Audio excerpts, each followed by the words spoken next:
Hello guys, welcome back to our YouTube channel. In this video we are gonna see, what if Naruto got mass harem with Hanabi, Shizune and Ino? Part 2. If you want more awesome fan fiction like this, don't forget to hit that subscribe button. So without wasting any time, let's get into the video. It has been 2 years now since Naruto left Konoha. He has been staying within Fire Country so far, but stayed close to the border in case he had to hightail it out of there. It seemed that Sarutobi had managed to convince the council shortly after the Uchiha massacre to up the graduation age, after he had heard while traveling through the capital that Konoha had risen the graduation age at the academy to 15 now instead of 12, and the other ninja villages were contemplating it as well. He was glad about this as it gave him more time to train, and he always thought like Sarutobi that 12 was too young to have kids start killing. Hopefully with the extra 3 years they'll be more prepared for the real world, he thought. About a year and a half in their travels, QB had him start training with the chakra weights he had brought with him. He currently had 50 pounds on each limb to increase his speed and strength, and 75 pounds on his waist to increase his flexibility. QB had told him on his 8th birthday that she would put him at mid-chunin level. He had high chunin strength and speed. Ninjutsu was still mid-genin as he hadn't learned anything else except the Shunshin no Jutsu and Taju Kagi Bunshin no Jutsu, which he can create roughly 1,500 clones with. His Taijutsu was low chunin level, high genin gain jutsu thanks to his chakra control. Has low jounin knowledge of seals, and his chakra reserves are high jounin. His control was getting better and was able to get as low as creating 30 bunshins before messing up. QB had told him that they would start working on his ninjutsu starting on his 9th birthday. He was currently walking down a dirt road on his way towards a town to pick up some supplies. He was chatting with QB when he came upon a scene. There were 30 samurai guarding a carriage, and in front of them were roughly 50 bandits, and leading them looked like 3 shinobi that had slashes across their Hittite. He inspected it and noticed they were leaf ninja. The oldest one was in his early 20s and was wearing a chunin vest, while the other 2 looked like genin. The oldest and apparent leader ordered the bandits to charge while he and the other 2 went around attempting to flank them. Naruto watched on, wondering what to do. He noticed the bandits were no match against the samurai's training, which left the 3 ninja to him. He saw them jump from the trees heading toward the back of the carriage. He quickly drew 2 kunai and threw them at the genin and watched as they dropped dead with the kunai in the back of their skull. Surprised at what just happened to his allies, the chunin-looking man quickly stopped and spun around, putting his kunai in front of him in a defensive position. He noted his target was only a boy, but also noted by his posture he had shinobi training. Not taking any chances, he rushed toward Naruto. Naruto noticed the man charging him and threw some shuriken at him, only for the man to block them. He charged the man as they locked with their kunai against each other. The man attempted to punch Naruto in the head, only for him to duck and swing his leg around, knocking the man on the ground. The man quickly rolled out of the way when Naruto's leg came coming down and left a small crater at its impact. The man jumped up and went through some hand seals, yelling out Katan, Gakakyu no Jutsu, and sent a decent-sized fireball at Naruto, who used Shunshin no Jutsu to appear behind the man and stab his kunai into the man's skull. As Naruto looked around, he noticed that the samurai had finished off the bandits with only a few scratches here and there, and were watching him with their swords still out. With the adrenaline gone, he looked back down at the 3 men he just killed. Killed, he thought. He watched as the blood continued to pool by their bodies. His eyes widened and he suddenly ran over to a bush and threw up. As he was doing this, he didn't hear the door open from the carriage and 2 people step out. One was a man and the other a woman, who both were dressed in very expensive clothing. The 2 watched as the young boy ran to the side of the road and threw up. The woman ran over to him and pulled him into a hug. Naruto was startled when he was pulled into a hug, but didn't feel any ill intentions from the person, and slowly fell asleep in what he now deduced woman's arms from physical and mental exhaustion. She gently picked him up and let his head rest on her shoulder and walked back to the group. The man watched his wife comfort the boy and walk back to them. He heard the captain of the guard speak. Judging by the way he fought, I'd say the boy has had ninja training. Pretty advanced training too for someone his age to be able to take down 2 genin level nuke nin and 1 chunin level nuke nin. The man nodded his head and added, I agree. Judging from his reactions, I'd say that he just made his first kill today as well. Take care of the bodies. Find out who the ninja were and send a report of their identities to Konoha that 3 of their nuke have been taken care of. Do not mention the boy in the report. We will also be taking the boy with us. I'm sure my wife will want to make sure he's okay when he wakes up. The captain saluted the man and said, "Hi Lord Nobunaga." As his wife stood next to him, he got a good look at the boy. If he is who I think he is, then it's not that surprising at how strong he is already. He thought. Let's put him in the carriage. We'll take him with us to the vacation house and take care of him there. His wife nodded at him and gave him a kiss on the lips before stepping back into the carriage, him following right behind her. When Naruto woke up and noticed he was in a room, he looked around and spotted his equipment on a table, so he got up and put them on and left the room. As he walked down a set of steps, he spotted a man resting on a couch in the living room and a woman making something in the kitchen. He coughed to get their attention once he reached the bottom of the steps. The woman looked at him with a smile on her face as she walked over to him and hugged him. He was a bit shocked but hugged her back. After a few seconds she pulled back and asked, "How are you doing? Are you hurting anywhere?" Naruto shook his head and said, "No ma'am, I'm fine. Thank you. Could you tell me where we are and who might you be?" She herded him over to a table and sat him down. He noticed the man sit up from the couch and took a seat next to him at the table. She asked Naruto, "Would you like anything, sweetie?" Naruto looked up at her, "Would tea be okay?" She smiled at him and said, "Be right up." The man coughed to get his attention and said, "I'd like to thank you, young man, for protecting my wife and I from those bandits and ninja. Even though those bandits were no match for my guard, if it weren't for you some men might have lost their lives against those ninja." Naruto looked down, remembering those that he killed. He felt a hand on his shoulder and looked up to see the man looking at him with a small sad smile. "I'm guessing that was the first time you have ever taken a life?" Naruto shook his head. "Yes," he said, and looked back down. The man put his hand under his chin and lifted his head. "I know it is hard, but from what I have seen you do so far, I am guessing you wish to be a ninja. If you choose to live that life, there will be more who die at your hand, but as long as you don't enjoy killing, then things will be alright." Naruto listened to the man's words and felt slightly better before saying arigato. "You still haven't told me who you are and where we are." The man looked at him with a twinkle in his eye. "Ah yes, excuse my manners. We are at one of our vacation houses, and that would be my wife, Madame Shizune, and I am Nobunaga, daimyo of Hai no Kuni," he said. He looked at the boy's shocked face before chuckling. "And by your appearance I would say you are NamikazeUzumaki Naruto, correct?" Now his wife was shocked before she ran over to Naruto, hugged him to her, and saying, "This is little Naruto. Oh, he's adorable. He looks just like his father," she ranted on. Nobunaga chuckled at his wife's antics before liberating the boy from her grip. "Honey, is the tea ready yet?" She blushed and said, "I'll be right back." With her heading back to the kitchen, Naruto seated himself in the chair before looking at the man. "Are you really the fire daimyo?" "Yes, Naruto, I am. I'm sorry for what has happened to you. There were so many times when I told myself to screw everything else and take you with me, but I knew that even though Minato and Kushina loved you, they would have killed me if I took you with me, most likely starting the Fourth Great Shinobi World War once your identity leaked out. By the way, Sarutobi sent me a letter shortly after you left the village. He was truly upset but understood your reasons for leaving." As Naruto was listening to him, Shizune returned with 3 cups of tea and took a seat at the table joining them.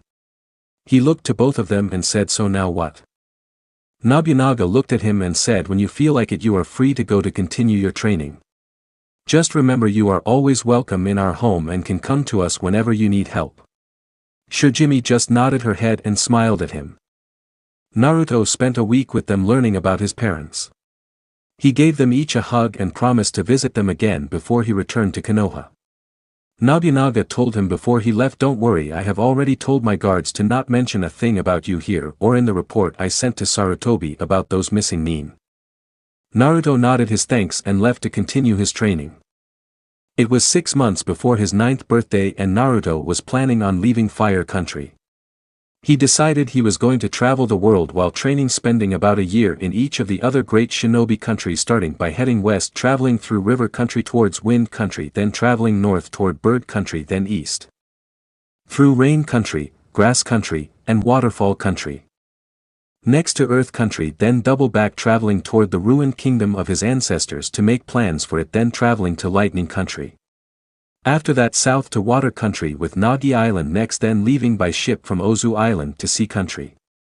Then finally catch a ship north to tea country and traveling up north through the country back towards fire country.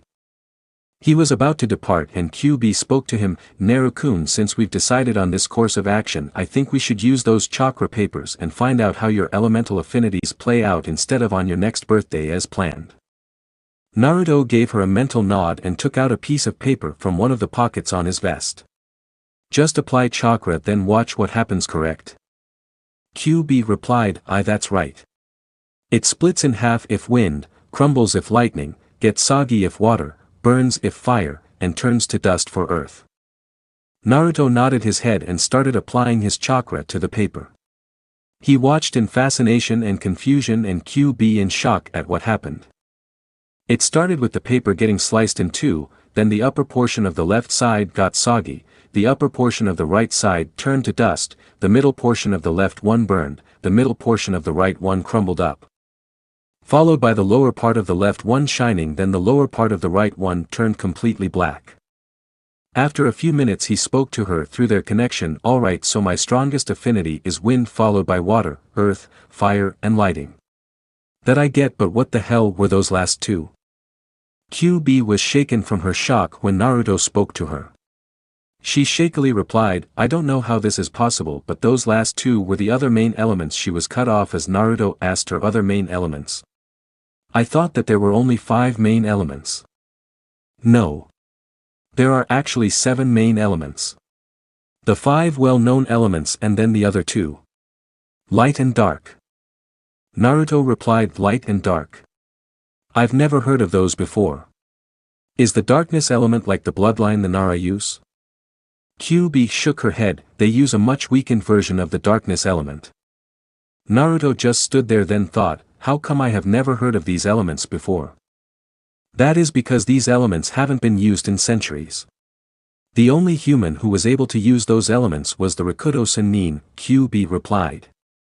Naruto just shook his head at the new information, then said, "Well, for now we'll leave it at that.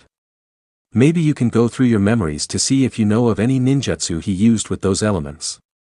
I'd rather wait till I have a good grasp on the others first before I even start on those two." QB gave him a mental nod and said, "Will do, Naru-kun." Naruto was a week from the border between fire and river country. He noticed there was a storm approaching fast, so he looked around for some cover. He eventually found a cave entrance that was covered in vines. He cut them out of the way with a kunai and walked in when it just started pouring. He continued into the tunnel when he noticed a red glow at the other end.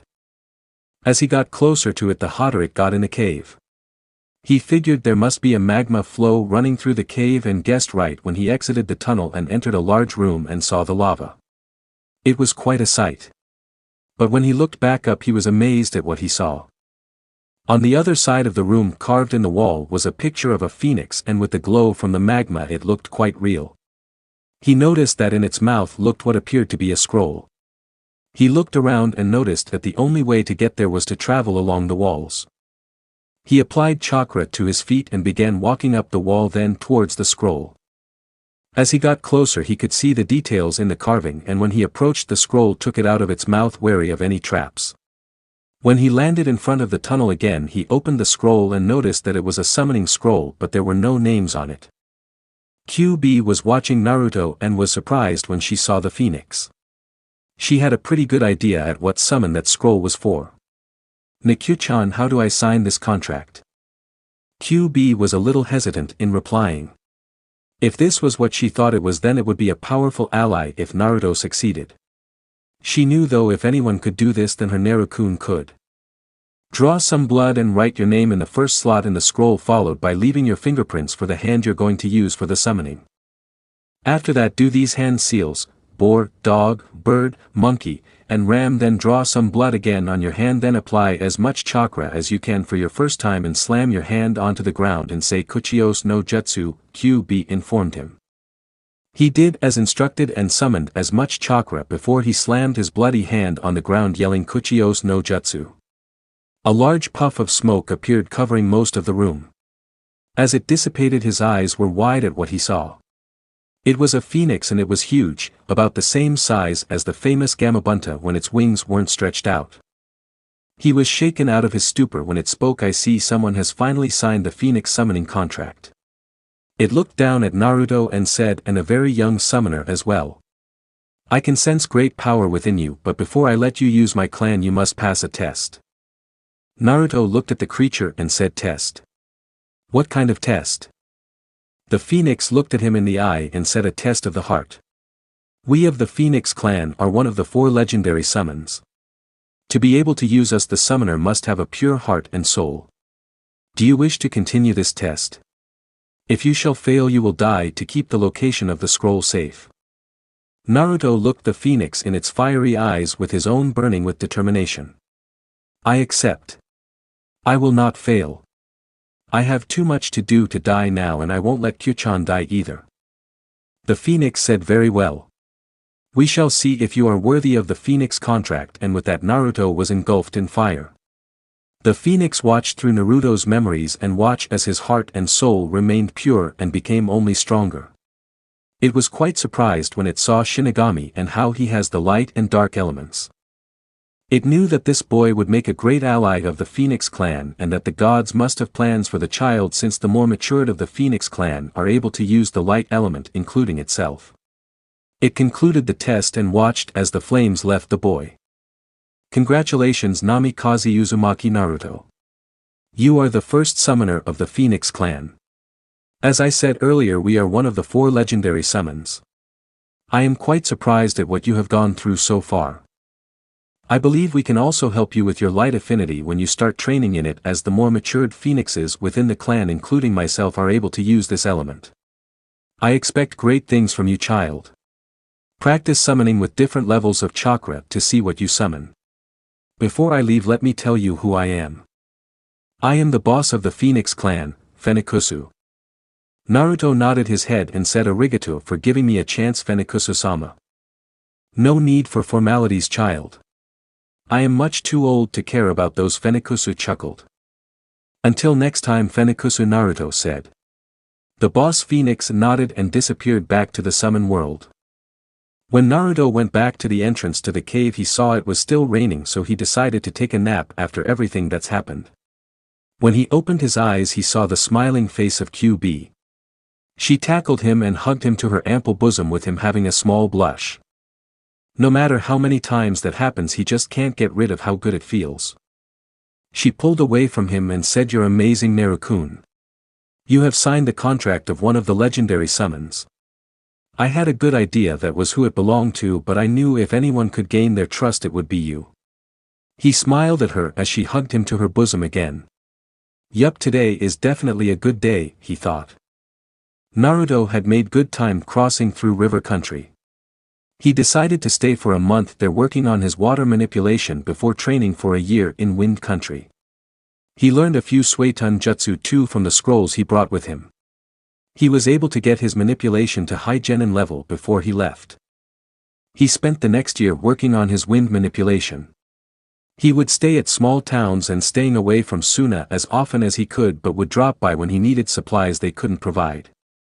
He managed to get his wind manipulation to high chunin level and had quite a list of futon jutsu as well, ranging from C-rank techniques like futon, Daitapa to Suna's prized A-rank technique Kaze no Yaiba that he was able to see a Suna jounin named Baki perform.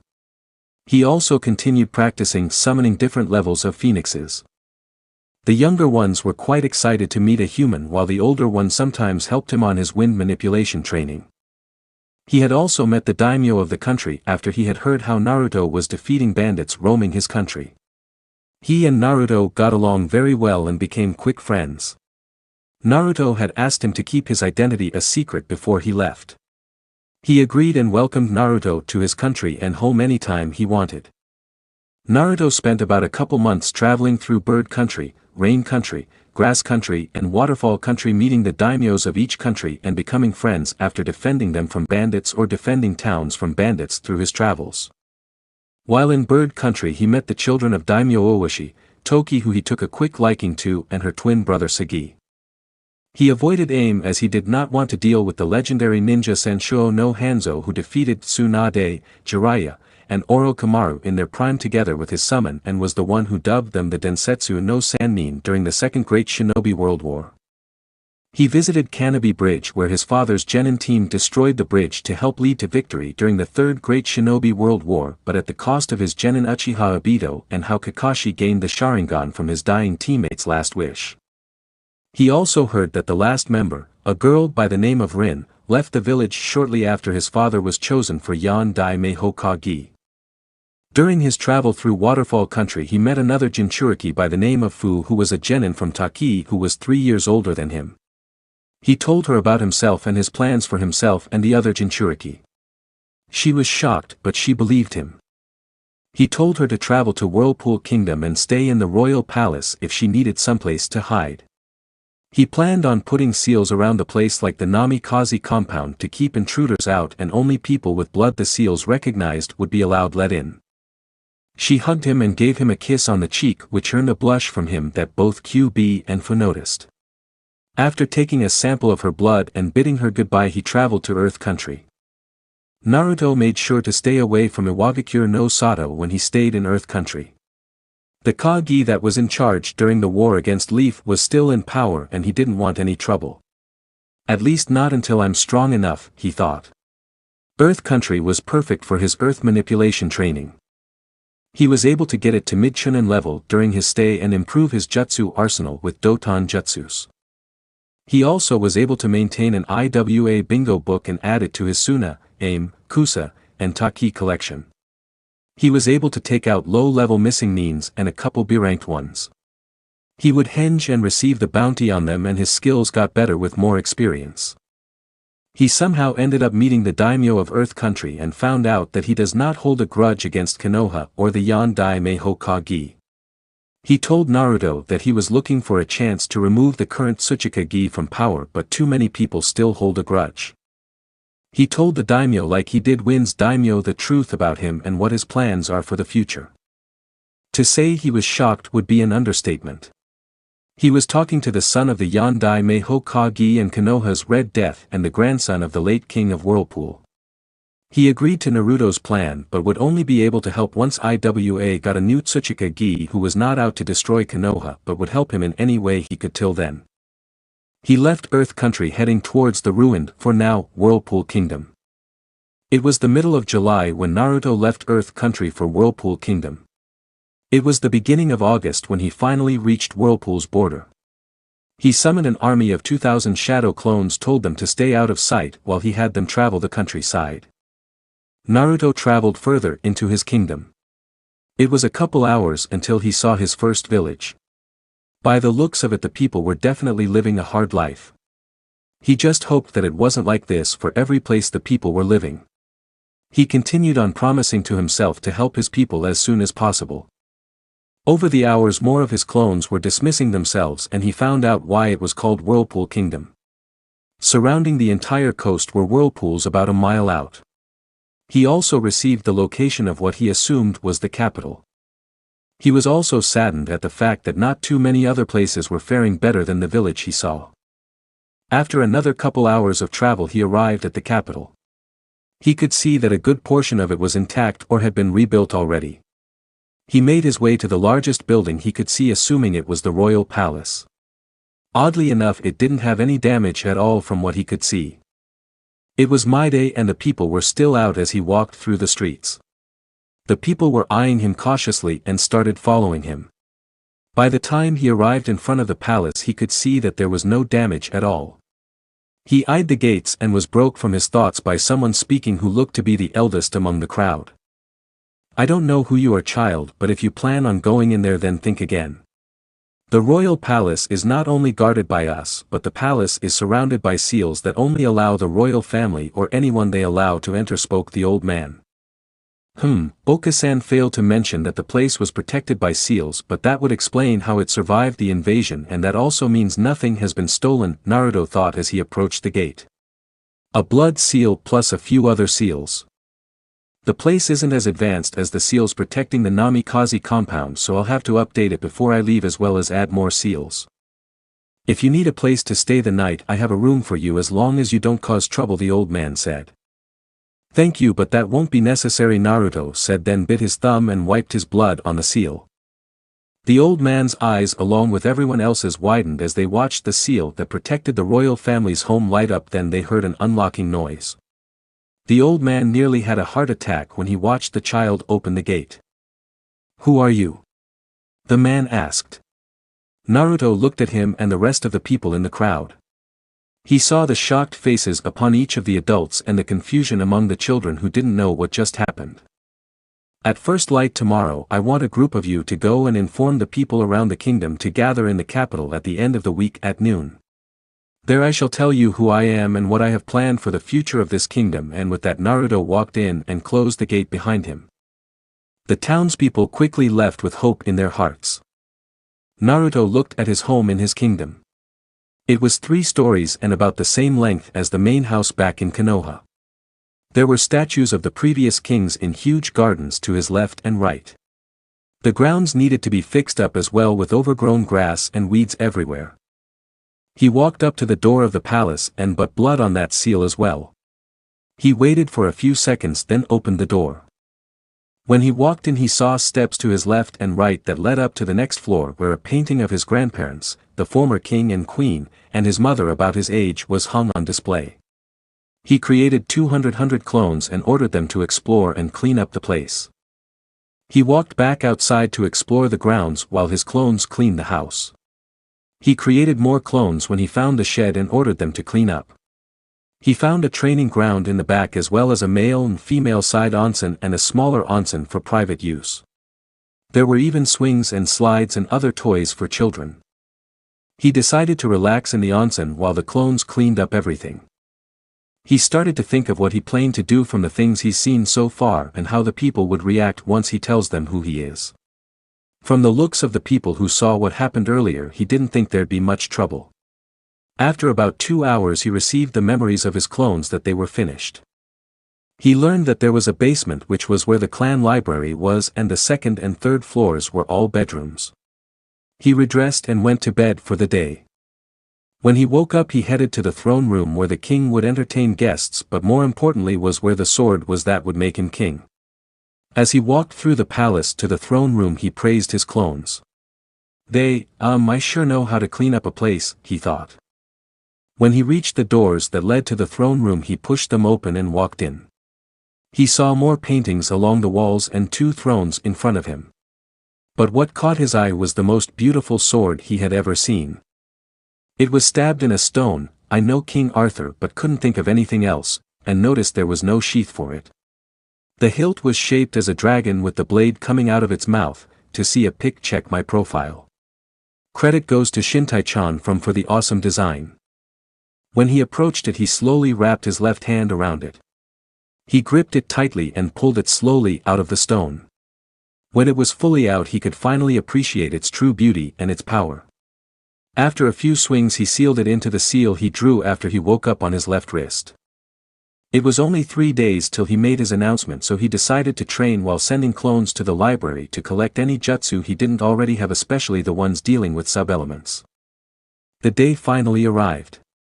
Naruto dressed in black ANBU-style pants, dark blue shirt with a chunin-style vest over that with his scrolls, shuriken, and kunai pouches tied to his legs and strapping his mother's kodachis to his lower back.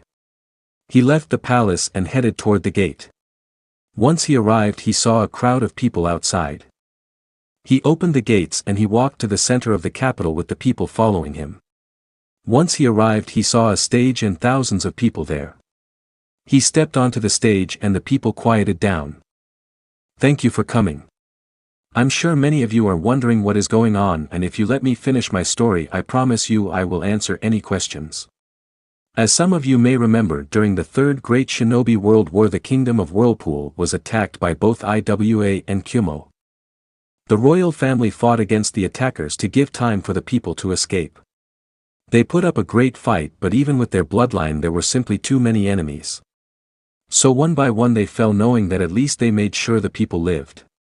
Now many of you believe that the entire royal family was killed, but that is not true. One member survived, and that person was Uzumaki Kushina, the royal princess. She was able to flee the country with dreams of rebuilding it. She fled to Konoha, where she joined their forces and became a powerful kunoichi, and she slowly fell in love with a man named Namikaze. Each became famous under the titles Konoha's Red Death and Konoha's Yellow Flash. The man eventually became the Yandai Hokage, and the two got married shortly thereafter.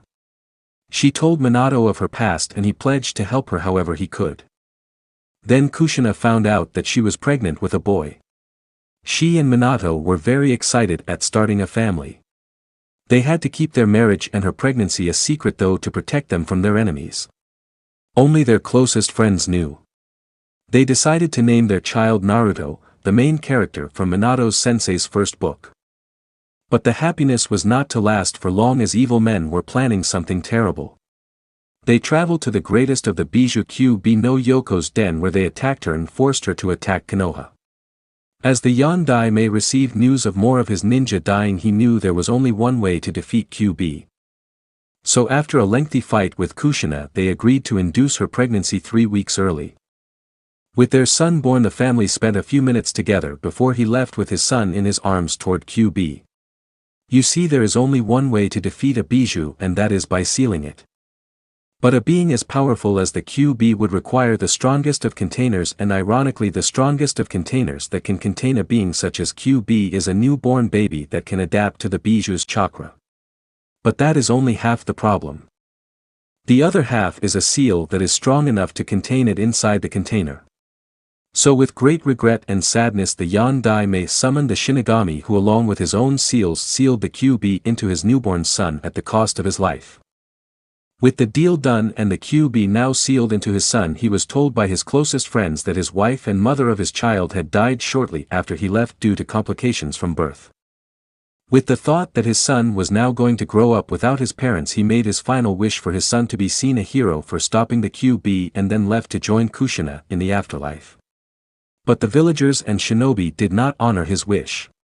They only saw the boy as the QB reborn.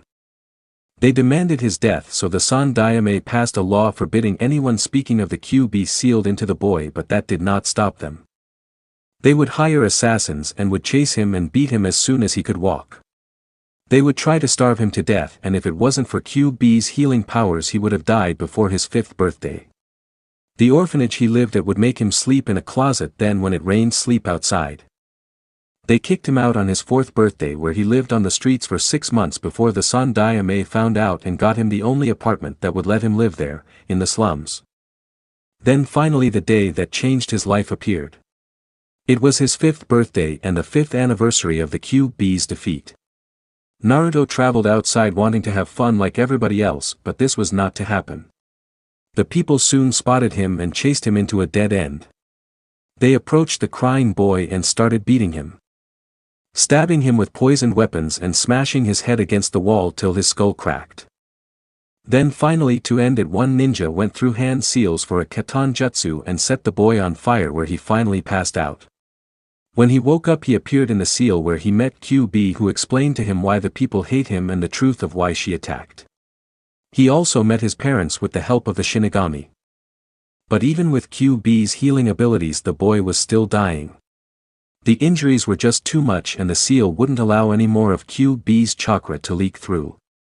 So the Shinigami made an offer. He would alter the seal that would create a 3rd bloodline for Naruto that would heal him from almost any attack. He'd even be able to regrow limbs and live a longer life than others. But instead of the seal finishing changing QB's chakra to his own at the age of 25, it would be finished on his 16th birthday. After agreeing to this, Naruto hugged his parents one last time. For the next year he trained in the Namikaze compound in secret with the help of QB. Then on his 6th birthday he left the village to travel the world and continue his training, vowing to rebuild his mother's kingdom and become the greatest Hokage Konoha has ever seen. He paused, looking at the crowd. He could see the shocked looks and the tears in their eyes. My name is NamikazeUzumaki Naruto. I am the son of Namikaze Minato and Uzumaki Kushina.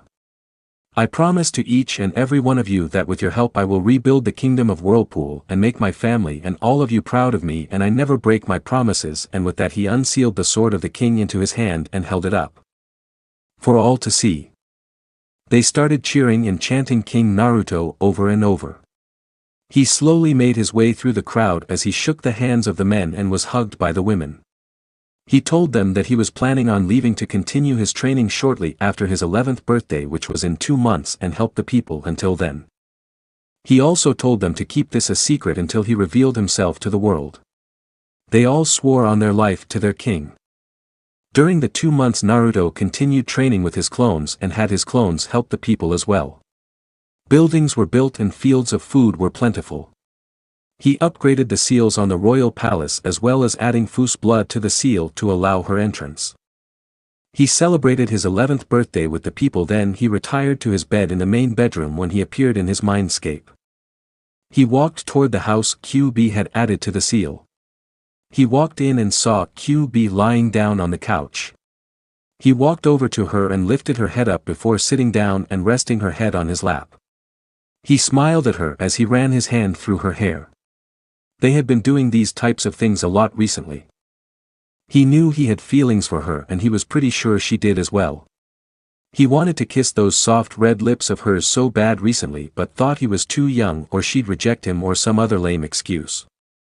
Screw it, he thought, and leaned down and captured her lips. QB was enjoying the sensations Naruto caused her, and all he did was things like run his hand through her hair. She was in love with him and would see a look in his eyes every now and then. She was broken out of her thoughts when she felt lips on her own. Her eyes snapped open and saw Naruto was kissing her. OMG, he's kissing me. My first kiss and Naruto's kissing me, she thought. She calmed down and returned the kiss. He started to get more aggressive, licking her lips, making her moan and part her lips slightly, allowing his tongue to sneak in. He didn't know what he was doing, but he knew he liked it, and by the sound she was making so was she. They battled their tongues for dominance until Naruto won and he ravaged her mouth. Her moans only encouraging him. After 5 minutes of the most pleasant thing either had experienced, they broke for air. He regained air and stared into her amazing ruby eyes. He put his hand on her cheek. I love you, Kyu-chan. I've had feelings for you for a while now. You are my best friend and one of my precious people. I want to spend the rest of my life with you, he said. QB started crying as she hugged him and kissed him again. I love you too, Naru-kun. I've loved you for so long. I want to spend the rest of my life with you. I want to have your kids. To spend so many first times with you. To tell you the truth, that was my first kiss, and what a kiss it was, she said and blushed at the end. Naruto just chuckled at her before he picked her up bridal style, heading to the bedroom where they laid down with her head on his chest. They fell asleep with happy dreams. Naruto left the next morning making sure he had everything he needed. He added another section to his mindscape to keep the scrolls he planned to bring with him from the library in the royal palace separate from the Namikaze library. When he left the gate and approached the entrance/exit of the capital, he saw a crowd of people. I promise to return, and when I do we can begin the real rebuilding of our country, he said to them. He noticed some tears from the children and he opened his arms and they ran to him, tackling him to the ground. Shoo, it's okay. While I'm gone, get stronger to protect your precious people, and when I return you can help me rebuilding our home. The women along with QB looked on and smiled at the scene, thinking, he'll make a wonderful father, with some blushing and having nosebleeds, including QB. He finished the goodbyes and headed towards Lightning Country. Ready, Koishi, he thought. QB smiled and thought back, ready, Narukoi. Naruto traveled east and reached Rice Field Country within 2 weeks. He traveled through when he ran into 5 shinobi with a headband he didn't recognize. On the Hittite was a symbol of a music note. He eyed them before saying, what do you want? The apparent leader of the group spoke up, we are looking for shinobi willing to join us and serve our master. He is a powerful man, and if you interest him he can grant you great power. Naruto thought for a second before saying, who is your so-called master? Also, I have never heard of a Hittite with a symbol like that.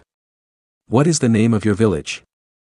The leader smirked before saying, we serve the great Orochimaru-sama. He has created his own village here in rice field country called Otogekure no Sato. Now since you know too much information, you can join us or you can die. Naruto's and QB's blood boiled at the mention of Orochimaru. So that bastard is creating his own village. I need to take care of these fools quick, then look around for some information, he thought.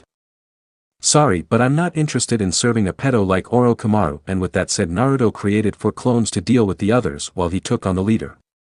He didn't even break a sweat against them and searched their bodies and taking one of their Hittite before burning the bodies. He created 200 clones and had them travel the country gathering any info they could. He traveled and ended up in a town that looked it was doing quite well. He ventured into a section called Fuma Alley after a quick henge no jutsu into a 20-year-old version of himself. He walked into a club called Club Lie Down, and after spending some money coming up with nothing, he left and turned into an alley. He saw that he was surrounded and looked on with a bored face at the apparent leader who had a zanbato on his back. I suggest you hand over anything you have before we have to hurt you. My name is Fuma Hanzaki and this territory belongs to the Fuma Clan, and since you're in it that means we own you as well, but we'll let you go. Just hand over the stuff, the man identified as Hanzaki said. Naruto just looked at the man and replied No, then he smiled. Hanzaki just shook his head and said, I warned you, then charged at Naruto. Naruto just stood there charging chakra to his hands while he watched the man draw his zanbato. He lifted it above his head then drew it down. What happened next shocked everyone but Naruto. Naruto caught the blade in his right chakra-covered hand, then punched Hanzaki right in the gut with his left chakra-covered hand and watched as he flew down the alley and was knocked out. Naruto looked around him and spoke to a girl who looked about 13. Am I correct in assuming you own the bar I came out of? She nodded, unable to speak. Good. Follow me and pick up your leader. We shall let him recover in there.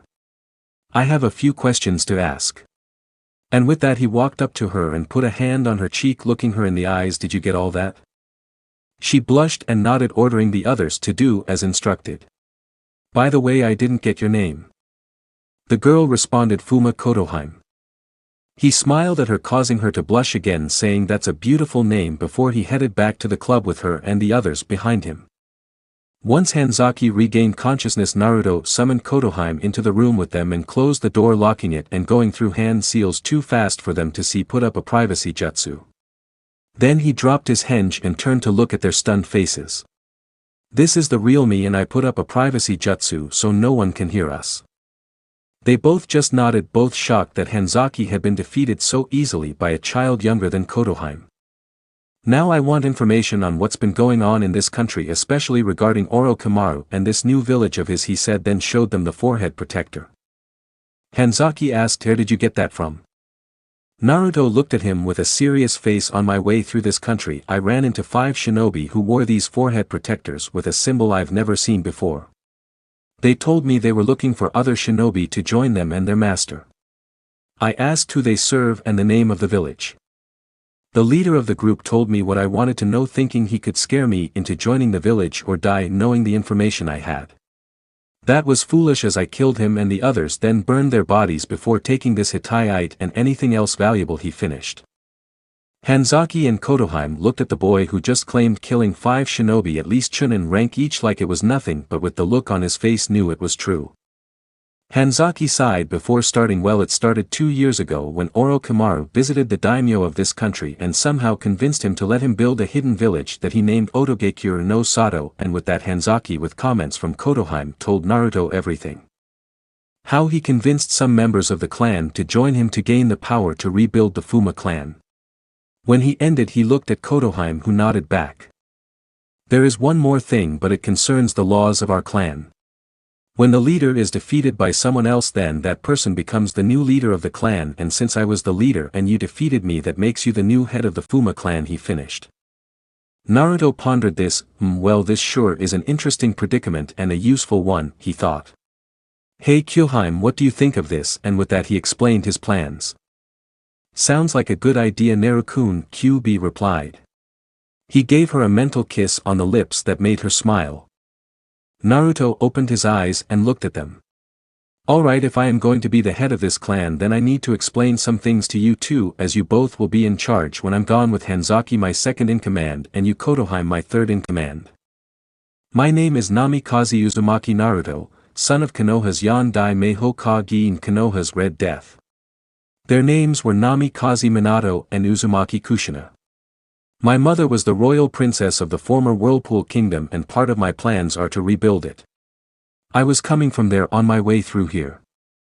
I also plan on killing Orochimaru for personal reasons. My first order is I want you to keep your eyes and ears open.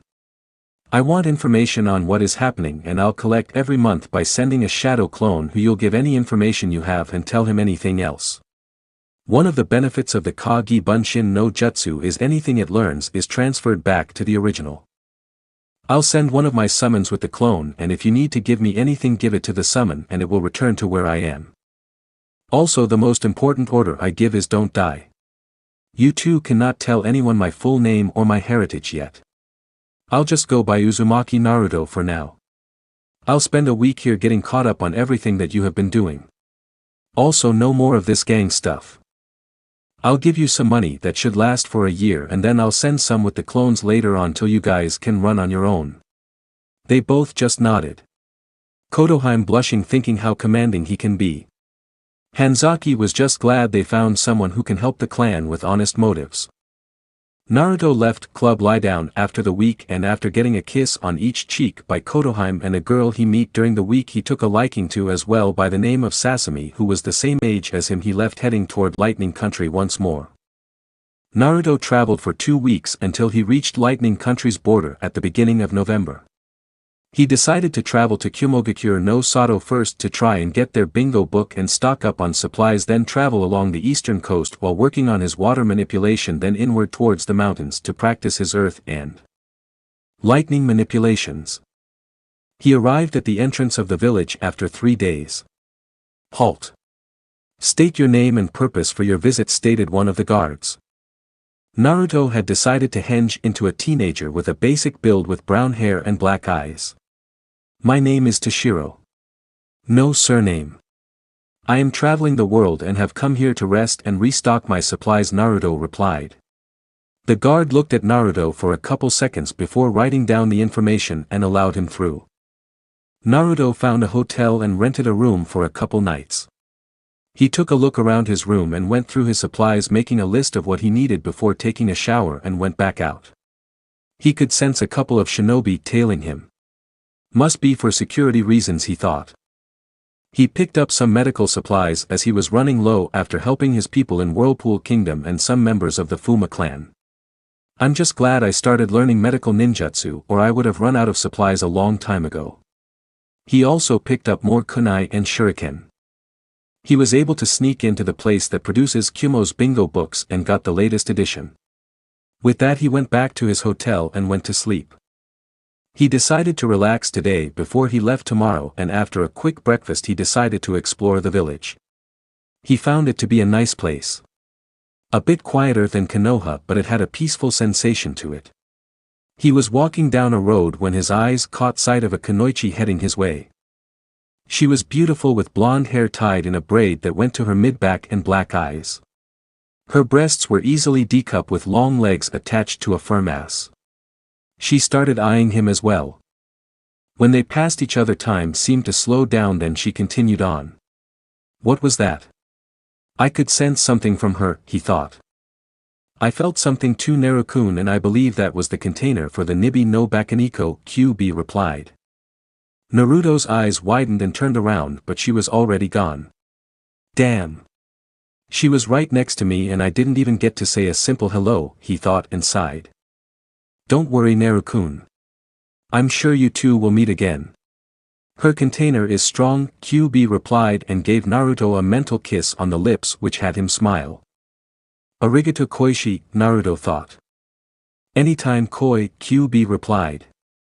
Naruto decided to spend a couple hours at one of Kumo's famous onsens before heading back to the hotel. He paid the clerk and entered the room for the males and declothed, then wrapped a towel around him before heading to the water. He decided to drop his henge for now. When he entered he noticed two other people there. Both were dark-skinned and had white hair and were obviously shinobi. The younger of the two looked to be about 5 years older than him. But it was the other guy that had his attention and QB's. He had a tattoo on his left shoulder that said iron and a tattoo on his left cheek that resembled a bull's horn. He also gave Naruto the same feeling Fu and the container for the Nibi gave him. Kyoheim, what are the chances that we meet two other Jinchuriki in the same day? Naruto asked. I don't know, but he is definitely a Jinchuriki. From what I can sense I'd say he contains the Hachibi no Kyogyu, she replied. Naruto gave her a nod and continued into the water. While Naruto was eyeing the two and talking to QB, the ones he was eyeing were eyeing him. Yo Hachi, do you sense what I'm a sin? Killer Bee thought to Hachibi. Hi, I do, you buffoon. This child is powerful on his own and he contains the QB no Yoko as well, Hachibi replied. What do you think I should do? He replied seriously. Order Omoi to leave and speak to the boy. If he's in contact with QB then he already knows about you, Hachibi responded. Killer Bee nodded his head toward Omoi, who nodded back and got up and left. Naruto watched the younger man leave, then turned his attention back to the older man who hadn't moved. Is it safe to talk here? Naruto asked. Hi, it's safe. Omoi will make sure no one will bother us. So I'm guessing you know of what you contain? Killer Bee asked. Hi, I've known since my 5th birthday about Kyoheim, Naruto replied. Killer Bee raised an eyebrow at the Heim before he asked Heim. Naruto smirked before saying, well, she is one of the most beautiful women I have ever seen and I love her, and she me, Naruto replied. He looked at the other Jinchuriki's face before saying, I'm guessing Hachibi never mentioned that they can take a human form. Killer Bee thought, yo Hachi, is this true? Yes, was the simple answer. Killer Bee's left eye twitched before saying, how come you never told me? You never asked, was his reply while holding in his laughter. Killer Bee just shook his head at his friend before looking back at the child saying, my name's Karabi but people just call me Killer Bee. Naruto nodded. Uzumaki Naruto. By the way, earlier today I crossed paths with the Nibi container while exploring the village, but she was already gone before I realized who she was. You wouldn't know her name by chance, would you? Killer Bee nodded. Hi, I do. Her name is Ni Yujito, one of our best kunoichi if not the best. Naruto nodded his head in thanks. After a few minutes of silence Killer Bee spoke up, so what are you doing in Kumo if I may ask? Naruto opened one eye looking at him, stocking up on supplies before I head out to begin training on my lightning manipulation and continue on my others. Killer Bee's curiosity was picked up when he mentioned his lightning affinity but was shocked when he mentioned others. Others? How many do you have? I only have one, which happens to be lightning. Naruto hesitated before replying 7. Killer Bee was shocked and confused before saying 7. There are only 5 main elements, and he was cut off by Hachibi's gasp. What's the matter, Hachi? This child speaks the truth. There are actually 7 main elements, but the last 2 were only wielded by one other human. The Rikudo Sennin. Those elements were light and dark. If he truly does possess those elements, then he has the potential to be the greatest shinobi to have ever lived. Killer Bee got over his shock before replying, well, damn. How do you have affinities to the other elements anyways? One of my bloodlines, replied Naruto. Bloodlines? As in more than one? I don't think I've ever heard of anyone with more than one bloodline. Naruto looked at Killer Bee and said, I have 3. 2 from my parents and the 3rd I got after Shinigami altered the seal to prevent me from dying on my 5th birthday. Now Killer Bee and Hachibi were shocked again. Sure, Shinigami? As in the Shinigami? Naruto nodded his head and told him about his past. How the villagers treated him and the meeting of QB, his parents and Shinigami. Killer Bee and Hachibi laughed hard when he mentioned he called the Shinigami Shinijiji. He also mentioned his plan for the other Jinchuriki. Killer Bee told Naruto that before he left he'd give some instructions to help him with his lightning manipulation. Before he left, Naruto asked for a sample of his blood to add to the seal protecting the royal palace and said that if he ever needed some place to hide or rest to stay there. Killer Bee gave his thanks and his instructions to Naruto and watched as he left Kyumo. He's going to change this world for the better, Killer Bee thought, then added, then I can share my music with the world. Hachibi just shook his head at his crazy friend of a container. When he turned around he spotted his 3 students watching him. The big-breasted blonde student of his spoke sensei, who was that? Killer Bee took a look behind him before looking back at his students. That my students was the Jinchuriki for the QB no Yoko and the one who will become the strongest shinobi who has ever lived and change this world for the better. If you ever fight him, run away or surrender, as you have no hope against him. With that he walked past the stunned faces of his students, thinking of his next song while bugging the crap out of Hachibi. Naruto spent 3 months traveling along the coast. He had finally mastered his water manipulation and wind manipulation. I can start working on combining them next, he thought excitedly.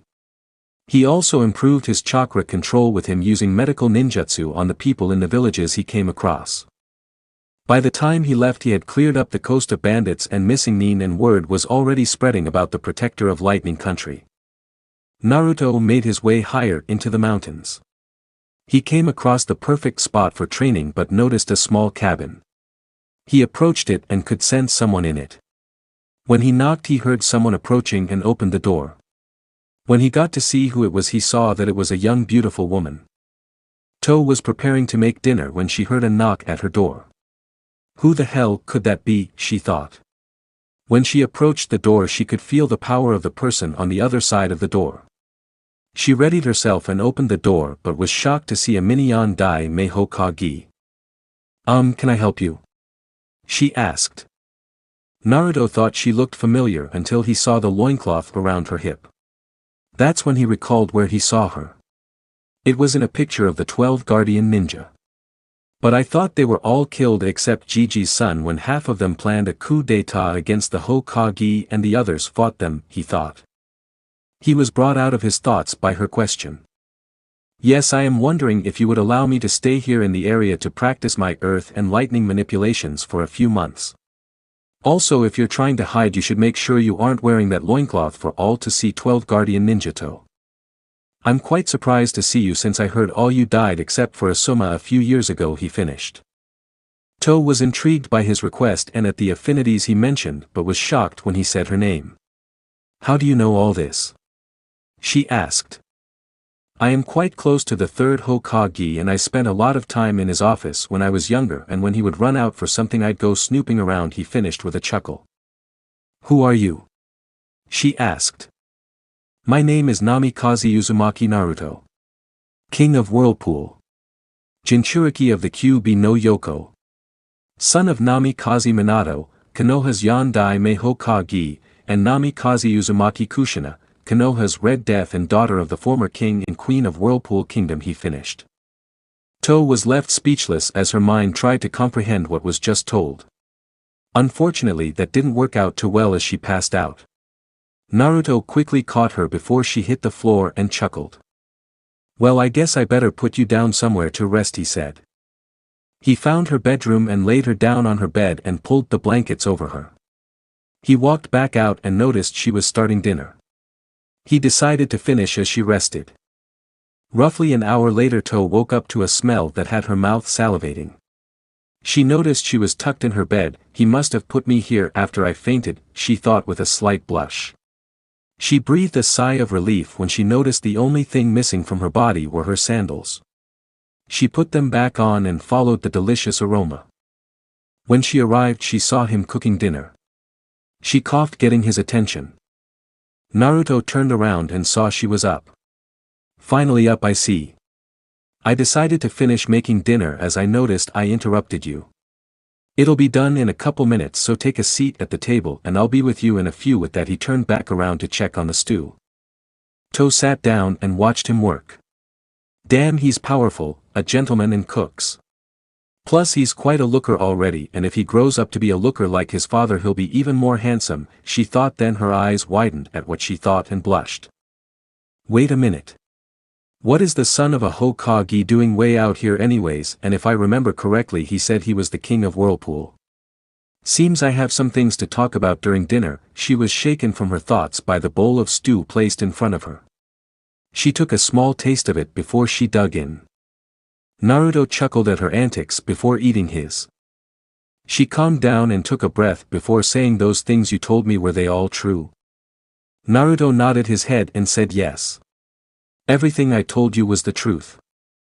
To looked at him again and said, then what are you doing out here, and how can you be king when Whirlpool Kingdom was destroyed during the Third Great Shinobi World War? Naruto swallowed the stew in his mouth, then replied, as I mentioned earlier, I am here to continue my earth manipulation and start my lightning manipulation. As for how I am king, I visited my kingdom before coming to this country and let my people know of my existence and my plans to rebuild my kingdom. I also have the sword of the king with me, sealed in this seal on my wrist. He finished by showing her the seal.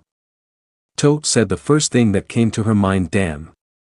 Naruto chuckled and said, yeah, I seem to be getting a lot of that recently. They finished dinner with more questions, and she explained how she was saved when the Sandaime Hokage had sent reinforcements and med ninja to the battle and they were able to save her. She then explained how the fire daimyo allowed her to leave his service and she ended up here to further her training. She told him that he could stay here with her and she'd help with his training. So with the next 8 months, To had helped Naruto train. He managed to master his earth manipulation, and with her help she put him at low jounin level for his lightning manipulation. She was shocked when he explained how he had affinities to all 7 main elements and his ability to use sub-elements. She was further shocked when he summoned a phoenix and a shadow clone. He told her he found the legendary Phoenix contract a while back and on his way to Lightning Country managed to become head of the Fuma Clan while in Rice Field Country. Naruto had also told her the truth of QB's attack and how they came to love each other. To for some reason was happy for them but also extremely sad. She realized she started developing feelings for him but didn't realize how strong they were. But then Naruto's 12th birthday came along, and when he was celebrating it with To, one of the scrolls he stored in the seal popped out in front of him. What the hell? Kyuchan, did you do that? QB shook her head and replied, no, it wasn't my doing, Naru-kun. Naruto opened the scroll with To next to him to let her read it as well. To Naruto. If you are reading this, then you are at least 12 years old. Because you are the last of the Uzumaki clan and the last of the Namikaze clan as well, there is a law in Konoha that applies to you. It is called the Clan Restoration Act, or CRA, for short.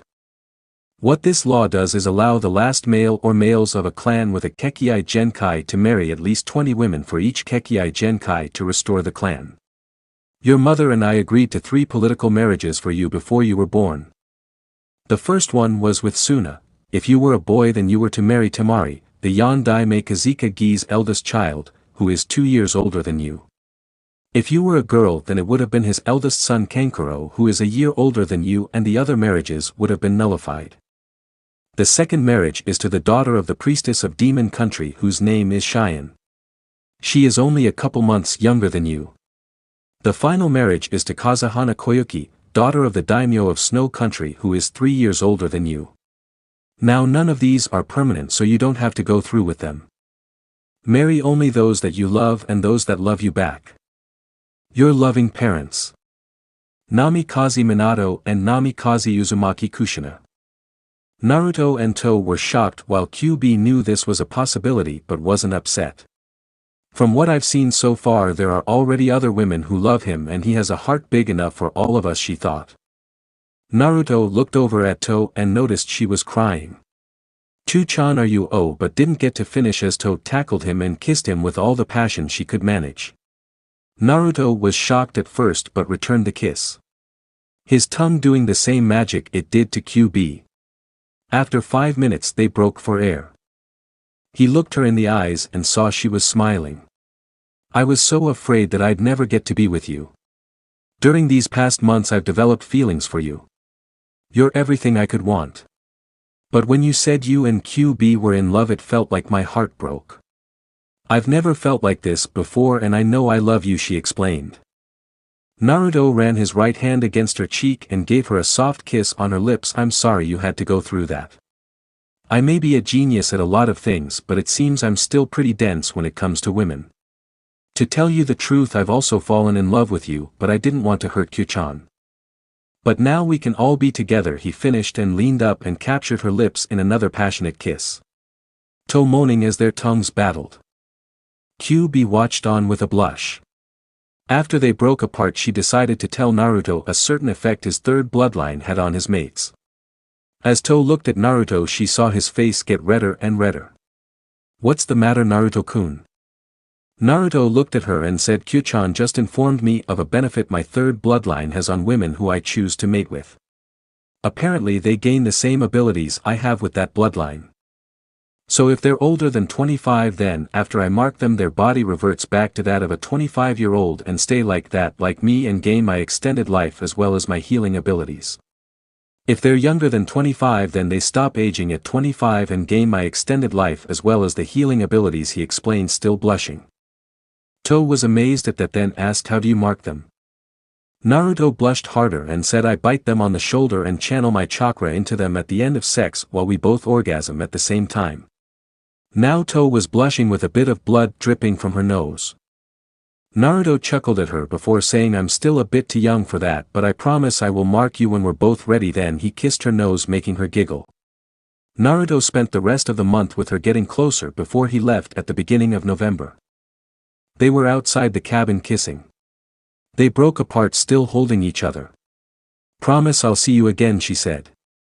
Naruto gave her a soft kiss and said, I promise you too, Chan, that we will spend the rest of our lives together. Come to Konoha the week before the Chunin exams in Konoha in 3 years. That is when I will reveal to the world who I am and we can be together. With that they kissed again, with Naruto squeezing her ass making her moan before he left, heading towards the capital of Lightning Country. As Naruto left traveling down the mountain, he spotted a lot of debris and scorch marks from the thunderstorm a week back. He spotted an entrance that lead into the mountain that wasn't there before. Why not? Nothing bad has happened yet venturing into dark places. Naruto felt like deja vu when he ventured into the cave containing the Phoenix contract. As he traveled further in, he couldn't believe what he was seeing. Kyoheim, is this for real? He thought. QB could not believe her Koi's luck. Hi Naru-kun. That does indeed look like a dragon carved into the wall with a scroll in its mouth, she deadpanned. Naruto looked around and noticed an opening in the top of the cave. He came up with an idea. With a quick Kuchios no Jutsu, the boss of the Phoenix clan appeared. Fenikusu looked down at Naruto, saying, what have you summoned me for, Naruto? Naruto looked at him before pointing behind him, saying that. Fenikusu looked behind him and was shocked before chuckling. Well, I'll be. Either you are extremely lucky or higher powers are helping you in your quest. Naruto looked at him. So, is it possible to sign more than one contract? Hi, as long as the boss summons agree. If you manage to stumble across the other 2 legendary contracts, you need not worry, as the 4 great clans have been allies for centuries. Now if you intend to sign the contract, I'll stay, as it's been a while since I've seen my old friend. Naruto nodded before retrieving the contract and signed it as he did with the Phoenix contract, then yelled out Kuchios no Jutsu for the second time in less than an hour. When the smoke cleared, he was again awed by the creature. It was indeed a dragon. It had dark green skin with 2 large wings that it stretched out, almost reaching both sides of the cave before retracting them. It had 2 horns on its head and had spikes going down its back onto its tail. It looked around before spotting Naruto, then Fenikusu. Fenikusu, my old friend, what are you doing here? The Phoenix replied, I came to watch the summoner of our clan, see if he passes your test or not. The dragon looked down at the one who summoned him. Indeed, he is quite remarkable, and an Uzumaki as well. I can sense the sword I gifted upon their clan long ago upon him. Very well, as with Fenikusu's test, if you fail you will be killed to keep the secret of the location of the dragon contract secret. Do you agree? Naruto nodded and said, hi, I agree. Then we shall begin. The test to see if you may wield the dragon contract is a test of wisdom. Without wisdom, power is useless. Let's see if you are worthy. And with that the dragon breathed out smoke through its nostrils that surrounded Naruto. As with Fenikusu's test, he watched Naruto's life, so watched how he came up with solutions to problems in his life. He was happy to finally find a worthy summoner since the beginning of the contract. As the smoke dissipated, Naruto found himself standing before the two legendary bosses again. I am pleased to announce you NamikazeUzumaki Naruto as the first summoner of the Dragon Clan. As long as you continue to use the wisdom you hold, you shall have the alliance of the Dragon Clan. Before I leave, let me introduce myself. I am Ryujin, boss of the Dragon Clan. Ryujin looked at Fenikusu. It seems we have found a worthy summoner after all these years, my old friend. Fenikusu looked back at the dragon. Indeed it does.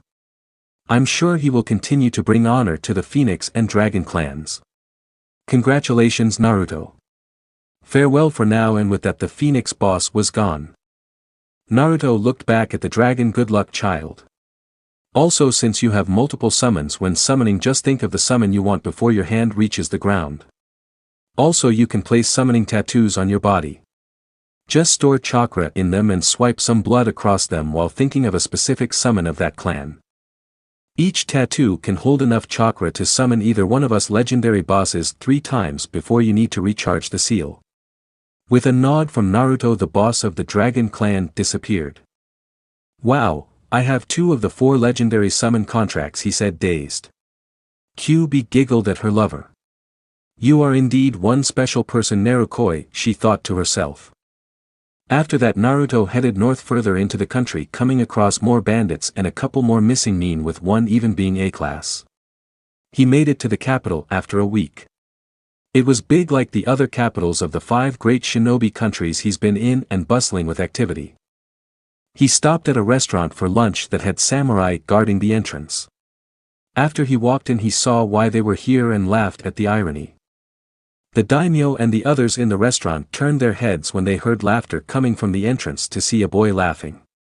The daimyo spoke. Excuse me, young man, but what do you find so funny? Naruto settled himself before looking at him and said, forgive me, but it seems I have quite the luck in meeting powerful individuals. You see, I've met and befriended many other daimyos through my travels, and I met the daimyo of Earth Country at a restaurant as well. The daimyo rose an eyebrow at the boy. How many have you met, if you don't mind me asking?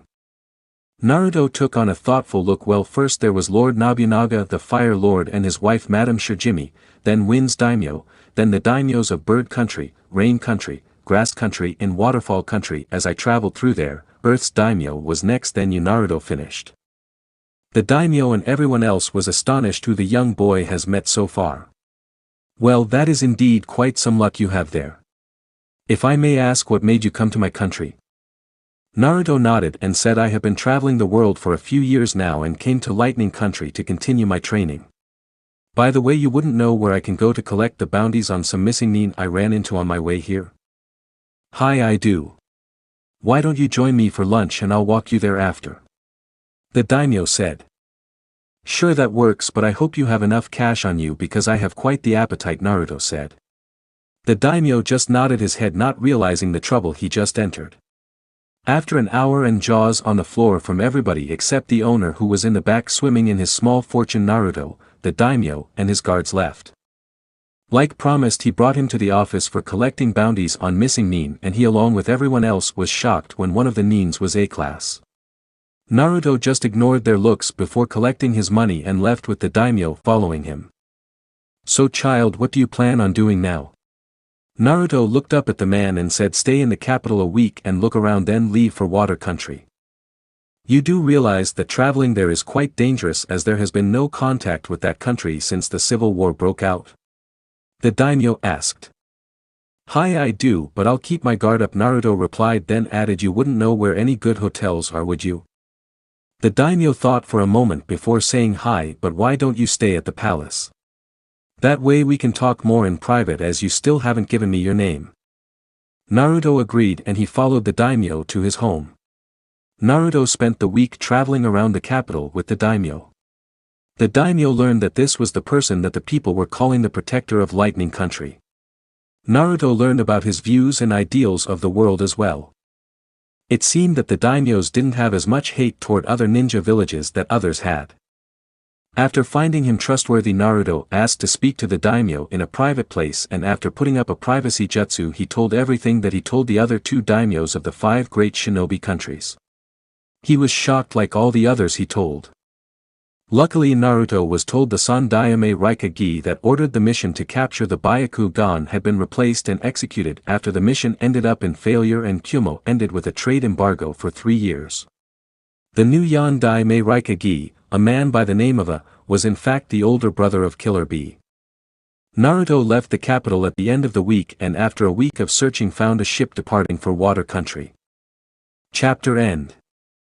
Alright, that's it for today's video guys. Let me know in the comments section how was the story, and also don't forget to like, share and subscribe. I will meet you in another video. Peace out.